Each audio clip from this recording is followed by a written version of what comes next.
Buongiorno da Leandro Maggi, in uno dei posti più iconici del nostro delta, dove passa il 45esimo parallelo. Qui siamo a un quarto di mondo e questo fa significare che siamo uno dei posti più belli in assoluto che c'è nel mondo terracqueo, come qualcuno dice.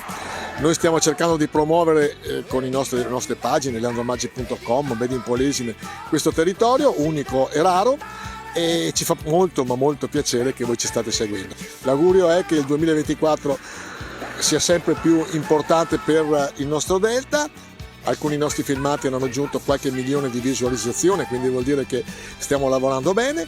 E chiudiamo con le parole del poeta: l'anno che sta arrivando tra un anno passerà, noi ci stiamo preparando e questa è la novità. Ciao, buon 2024 a tutti, grazie ancora. L'anno che sta arrivando tra un anno passerà, io mi sto preparando, è questa la novità.